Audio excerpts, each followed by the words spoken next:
Time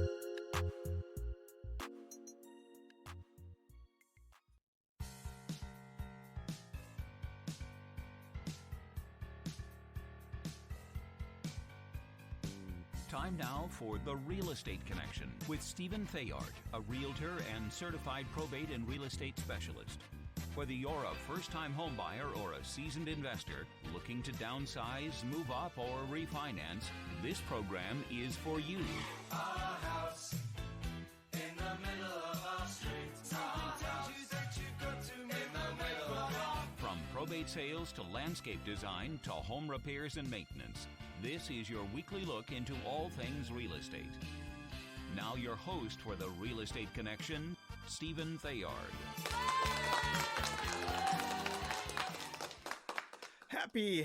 Happy Friday, everybody. Welcome to another episode of The Real Estate Connection, brought to you by Good Patriot Realty, a salute to home ownership. Thank you for joining me today. Hey, if you're new to the podcast, you can find us at Apple Podcasts and also iHeartRadio, Podbean, and Spotify. That's right. So we're in multiple locations. If you have any problem trying to find me, just look up my name, Stephen Theard. It's right there in the corner, StephenTheard, on any one of those platforms. Like I said, Spotify, iHeartRadio, Apple Podcasts, iTunes, whatever they're calling it these days. Thank you, Apple, for growing to be so big and hosting people like me to be able to share this information with people like you. So welcome to another episode of The Real Estate Connection, again, brought to you by Good Patriot Realty, a salute to home ownership. Hey, if you're in the Northern California Bay Area, Santa Clara County, or San Benito County, Monterey County, Santa Cruz County, give us a call, 408-472-0817. Again, 408-472-0817. We'd be happy to help you with your real estate needs. Currently working with a buyer in the Los Gatos Mountains. Wow, have I learned a lot about mountain property. Did you know that you could get your drinking water from a spring, from running water in the mountains, and then pump it up to a storage tank and use it for your house every single day? I did not know that. And did you know that it is not uncommon for that to happen? I did not know that either. So the things you learn in the industry, things that you learn in the industry over 17, 20 years of experience, and you're still learning things. So if you want that kind of deep real estate base of knowledge with somebody who's really going to care about you and your loved ones in the real estate buying or selling process, give me a call, Stephen Theard with Good Patriot Realty at 408-472-0817. And without any further ado, let's get into it. All right. The topic of today's podcast is building generational wealth with real estate. Now, building generational wealth through real estate is not a new concept, so I'm not reinventing the wheel here. There have been many people who have espoused this over the years. However, what does it really mean, and how do you go about building generational wealth through real estate, right? Because you hear about it talked about all the time. One of the biggest reasons to own a home is to build generational wealth. Also is to lock in your lease, mortgage, rent for the next 30 years. You don't have to worry about your landlords raising the rent on you for 30 years, and then you have no rent at all, right? Depending on how long your loan is. If you're going to be aggressive and go for it, you can take care of that thing in 15 years. And then you have no rent at all. You just have overhead of keeping your property maintained and paying property taxes. But it's a great benefit along with building generational wealth. So in this program and today's episode, we're going to talk about how you go about building generational wealth and what does it mean with real estate. So purchasing a home is buying an asset. And you may not have heard that before, but when you buy your own personal house to live in, you are actually purchasing an asset. So that begs the question, what is the difference between an asset and a liability as it relates to building generational wealth? Now, I'm going to credit this information, the general overall concept, to Mr. Robert T. Kiyosaki from his book Rich Dad Poor Dad, which I highly, highly, highly recommend that you pick up and read because it will change the way you look at life. It's one of those transformational books that just changes you when you understand the concepts that he's talking about. And one of those things is acquiring assets versus acquiring liabilities. Now, an asset generally, okay, so we need to know the difference so that we can understand what you want to do in building generational wealth. An asset generally is anything you own that you expect to receive future benefit of owning through either increased value over time or the earning of income. So basically, you're buying something that's going to increase in value over time. You have it in the future, and also has the ability to produce income. That is an asset. So what are some general examples of assets? Well, believe it or not, coin operated laundromats, storage unit facilities, you know, those storage facilities you drive by all the time. Boy, are those asset money making machines in multiple different ways. If you can aspire to own a public storage, go for it. Seriously. All right. And ATM machines, vending machines, gold, silver, and real estate. Those are examples of assets. Now, what are liabilities? So generally, a liability is a personal possession you buy that costs you money to maintain, loses value over time, and does not provide you with income. Now, you might be saying, all right, I'm going to give you some examples before I jump into that next thought. But here are some examples of liabilities as follows. There are follows: boats, motorcycles, cars, dirt bikes, and ATVs, right? So your toys in general, fishing pole, you know, things that you're going to use for entertainment or fun. Now you might be saying, but Stephen, what if I have a business where I'm renting ATVs or I'm renting a boat or jet ski or something like that? Well, then that's a different thing. That's a business. But generally speaking, over time, the the thing that you're using to generate income with that boat, that jet ski, and even car rentals, right? Over time, they cost you money to maintain and they lose value. They're not increasing in value, and eventually you're going to have to replace them with new stuff. So they're going to generate some income, but it's not something you're going to hold that will hold its value and maintain it. So you have to have something that's going to hold its value and maintain it. And so, you know, a vending machine may not actually fit in an asset other than the fact that maybe if you maintain it for a long period of time, it will hold its value because there is value in buying used vending machines. But a brand new one's going to be more expensive than a used one, and the same with an ATM machine. But generally speaking, coin operated laundries are pretty good too. Even though you're losing money over the washing machines over time, still somewhat of an asset. What is a hard, more solid asset would be gold, silver, and real estate. All right. So again, why are the above examples liabilities? They lose value over time. They cost you money to maintain them, and they also have a cost of use as well. So when you have ATVs, jet skis, boats, cars, you have to buy insurance and you have to register them, and and then you're gonna have to pay a little bit of personal property tax because there's gonna be that on cars and car registration. So you know you have regulatory issues and costs to maintaining these items as well. And again, they're going down in value. They're physically deteriorating in front of you, and they're not holding their value. So homes are assets because they fall into the category of real estate. Now, you may be asking the question, why is real estate an asset? Well, real estate has the ability to generate revenue or income, right? If you own a home and you rent it, you can rent it and generate income from it, right? That's something you can do with a house. Real estate can be leveraged, meaning you can borrow against your real estate for future investing. You can hold on to the value of your home that you own, which is called equity, or you can use that to pull it out of your property and use it for investing. Now, when you're doing that, you buy assets. You don't buy liabilities. You want to make your money work for you, right? You want to buy an asset that's going to give you some equity in something else. All right. Real estate is an equity vehicle. And what do I mean by that? The value increases by either paying down the loan or through value going up, which we call appreciation. So when the value is going up on a property, it's appreciating. And when you're paying your loan payment down, you're owning more and more and more of that asset, which is called equity, and you can borrow against that. Um, Real estate also tends to go up over time, even while taking into account changing market dynamics.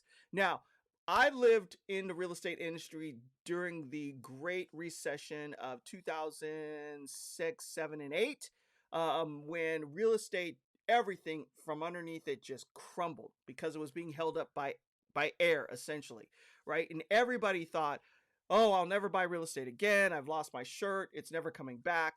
Well, you look at it now, how far are we out from 2008? 15 years out from 2008. And what have real estate values done? They've rebounded, they've come back.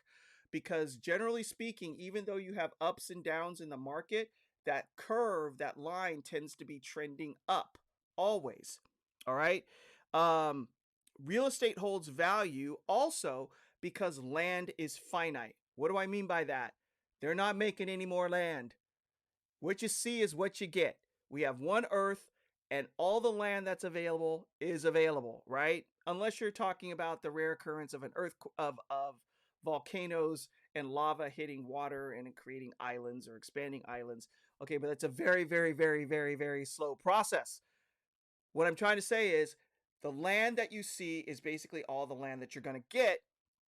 And even then, the supply gets limited or shrink is getting shrunk by man, because man will come in as a city or a county and they will say all the land that is within this jurisdiction we have a plan for its use. And so we're going to say this part of the land that is under our jurisdiction is just for houses and living, and this part of the land is for commercial, retail, manufacturing. This part of the land is for agriculture. We're going to reserve it just for growing food. And this part of the land in California is designated open space, which means we're preserving the land in its natural um, state so that people can enjoy it in the future. So what does that do?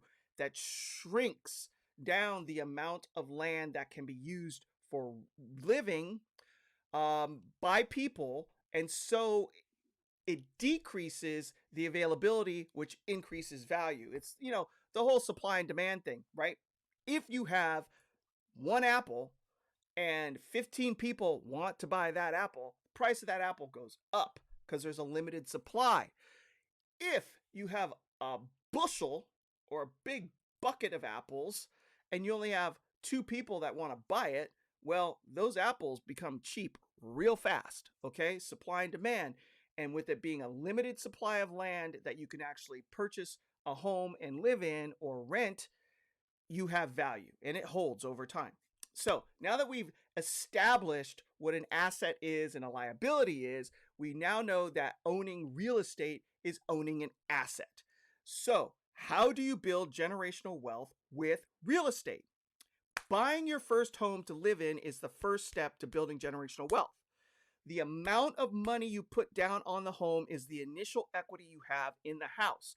So if you're buying, for example, I know this is not happening in California, but if you buy, for example, a property for $100,000, a house, and you put $20,000 down on that house, you have an $80,000 mortgage, meaning a loan to pay off. Well, that $20,000 that you have in cash in the house is equity. That's how much of the house you own. And the other part is owned by the bank. You can borrow against that $20,000 because the house is the asset that's holding the value against the $20,000. If somebody lends you money of that $20,000, they know that they can go after the house to get it back. Leveraging. As you pay down that $80,000 loan, right? So you pay keep paying, and now it's only 50,000 that you owe. You now have 50,000 in equity. 50,000 you owe the bank until it's eventually you pay off the loan and you own the house outright and it's worth $100,000. You can use that to leverage, and it's an asset. It holds its value over time. Now, if you're blessed enough to live in a market where um, the value of homes are going up for whatever reason, whether it's the location, whether it's supply and demand issues, whether people are flocking to the area because there's lots of work and there's not enough housing to go around. Again, supply and demand, Econ 101, and your house is going up in value, you get a double dip, right? So you put 20,000 down, and then the next year, that $100,000 house is worth 110, and you've only paid interest, so you still owe $80,000 on principal, which is the balance of the loan, but it's gone up 10,000 in value. That $20,000 you put down plus the $10,000 it's gone up in value, you now have $30,000 in equity. Equity. That is money that you can use to leverage, to use to invest in other properties. So again, the process of paying your mortgage every month, year by year, increases the equity you have in the property until eventually you own the house. Holding the house and passing the property on to your heirs is the creation of generational wealth, because your sons or your daughters or your nieces or nephews did not work for that and did not earn it. But as they inherit it, whatever they have gets, this asset gets added to theirs. And then in the next generation, their wealth takes a jump up real fast. I'm talking with quick and in a hurry, especially if you're in California, where if you purchased a house maybe in the 80s and it cost you, I'm guessing even at the high end, 350, at the low end, 100,000, 125,000, and you've held it into 2023, and it's now worth $1.8 million, which is the median price house in San Jose, California right now. The next generation is going to be inheriting all of that wealth. Boom. That heir, whether it's a son or a daughter, maybe just getting out of college, starting a new job, and they're renting, and their net worth may be just what they can get from the vehicle they own, or maybe some jewelry or stocks that they've purchased, and all of a sudden, boom, $1.8 million kicks them up into wealth on top of what they already own, right? And so you're building into the next generation that wealth. So at the most basic level, buying a house, holding it, paying it off, and leaving it to your heirs is the most basic way to build generational wealth through real estate. Now, you can do more to build wealth. How do you do it? This is where the leveraging comes into play. So as you're building up equity into your house over time, and say, for instance, in our original example, you purchased a house for $100,000, you put $20,000 down. Eventually, you only owe $10,000 on that house. You have $90,000 in equity. You can borrow against that equity, use that money as a down payment for another house, and you can move out of your house that you have now into the new one, hold the old house, and rent it. Why? Because you've got it mostly paid off, except for the borrowing on the next house, right? But then you're getting income, you're getting rents on that house. And if you've done it right, the rents will cover your mortgage on that house. And then your job or your income is covering the mortgage on the second house. So now you've got double equity building. You're building equity in your rental property until it's paid off over time. You use those rents to pay down the mortgage, pay down the mortgage, pay down the mortgage, till you own that house outright, and you keep paying on the second house you own. Then you do it again, or you do it vice versa. You like your home that you're in now, you use the equity, get a loan, buy an investment property, rent it, be paying on equity, paying down the loan on that, and you're building equity in two places. All right. Over time, if you start young enough, you can duplicate this plot process to 2, 3, 4, 5 properties. So this is now building a massive foundation of generational wealth, because as you're paying down your loans, you're owning more and more and more of these properties. You have income coming in on these properties that can then be used as you pay off these loans to pay your day-to-day living expenses for you and your family, whether it's for heating, property taxes, you need to buy a new vehicle, you want to buy a few liabilities like a boat or a jet ski, and your rental income is paying for these liabilities instead of you paying for it out of your salary. And eventually, you have so much income coming in, you quit. You don't work for anybody anymore. You now own a business, and the business is real estate investing. You own enough properties that these are paying all of your bills, and all you're doing is maintaining the properties over time. All right. So the sky's the limit, right? Then you can leverage into other things. You don't have to stay with single family homes or condos.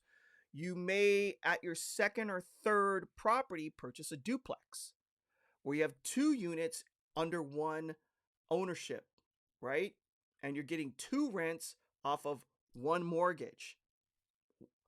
Then maybe you leverage and you get enough money, you decide to sell a few of those assets. Maybe you have 2 or 3 homes and you go, I want a small apartment building. Maybe you want 10, 15, 20 units. And then all of a sudden you've jumped into a new level of ownership in real estate investing. And it's kicking off cash.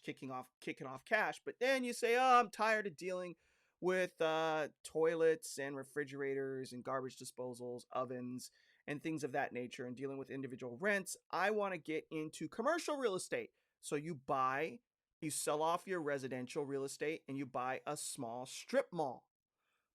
Local, has tenants in it, small retail businesses, and you're getting leases and they're paying your expenses through the lease. You own the building, you own the land's going up in value, the building's going up in value as you maintain it. The whole project's going up in value because you have it fully occupied and you're doing stuff like that.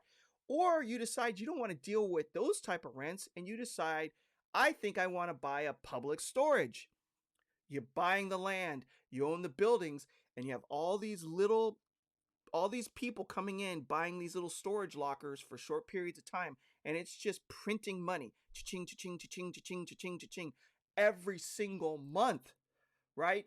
This is the beauty of real estate and building generational wealth, because the sky is the limit. But the very first step is buying your first home. And that starts the dominoes to roll, to fall. So you're asking this, and I hear you. I hear you in the background. I hear the thoughts coming through your mind as you're listening to this podcast, especially if you're in California. But Steven, it's too expensive to do this in California. The housing prices are too high. Oh, there's no way. We're priced out. How can anybody get this done? Well, I'm here to tell you. We live in the United States of America, and we are free to purchase real estate in any of the states. So, if you cannot afford something in California where you feel comfortable, like you're going to get good rents, right? Because you're like, I can't buy a house here for myself. How am I ever going to get started? You said the first step is buying my first home. Well, you can buy a first home anywhere in the United States of America. Anywhere. So look around. Use this where you see big universities, where you see large manufacturing plants, whether it be automobiles, electronics, washing machines, dishwashers, anything where there's a giant industry being producing um, jobs for people. That's why I like universities, because there's always people around. You have professors, you have teachers' assistants, you have all the support staff, you have massive campuses that need to be maintained, you have research and development. Buying around large medical facilities, hospitals, cancer research centers. People are employed and they're working. And so that means you have a large base of people that need a roof over their head. Everybody needs a roof over their head, whether you're renting or buying. We all need a place to lay our head and to protect ourselves from the external elements. Buy around those places in areas you can afford and make your first purchase. Some places you can get into a house, 3-bedroom, 2-bath, for under $200,000 around areas like that. Think, use your mind, expand, get outside of the box of just California and make your dreams happen to build generational wealth. Now, if you have any questions about the strategy, or am I thinking about this right? Where can I cut corners or not cut corners? Give me a call. I know that I may not necessarily make any money off of helping you buy real estate outside of the state of California, but that's okay, because we are here to help each other to achieve and grow and provide stability for your family and your future family and their future family. That's the goal, building generational wealth. Now I'm digging into my drawer here, and I want to remind you of this, because this concept is not hard to wrap your arms around and to understand. The hard part is pulling the trigger. Even when everything is all lined up and it makes perfect sense, it is tough. It is tough to write the check, to sign the loan documents, to get in to the business of building generational wealth and not just thinking about it. It's a risk, and there has to be strength, courage, and faith to make the leap forward. So I want to leave you with this. Be strong and courageous. Do not be afraid. Do not be discouraged when you go to do this and you start running into issues because it's not falling into place exactly like you thought it would initially. Don't give up. Keep pressing forward. It will work out. The only difference between a winner and a quitter is that the winner never quit. They keep going. Do not be discouraged. Why? For the Lord your God will be with you wherever you go. That's right. You got to give God a round of applause. Okay? So, again, if you have any questions about building generational wealth, give me a call. Stephen Theard, Good Patriot Realty, 408-472-0817. And if you don't want to miss another episode, hey, if you're on YouTube watching this, hit that thumbs up button and subscribe. But if you're a subscriber to me on Apple Podcasts or iHeartRadio or Spotify, you should get notifications when a new program hits, and you can go ahead and listen to it. This one went a little long. I know it's almost 30 minutes. I know if you just start listening to the first 5 minutes, you'll get sucked in. All right. God bless you. God bless the United States of America. God bless all our veterans, because Veterans Day is coming up in November in a few days. Thank you for your service. Thank you for writing a blank check with your life for our supporting our freedoms and the American dream of home ownership. And we'll see you next time on another episode of The Real Estate Connection, brought to you by Good Patriot Realty, a salute to home ownership. This has been The Real Estate Connection with Realtor and Certified Probate and Real Estate Specialist Stephen Theard. Licensed Cal BRE number 0170019. For more information on this program, visit realestateconnectionradio.com. To contact Stephen directly, call 408-472-0817 or email info@realestateconnectionradio.com. And be sure to tune in next week at this time for The Real Estate Connection.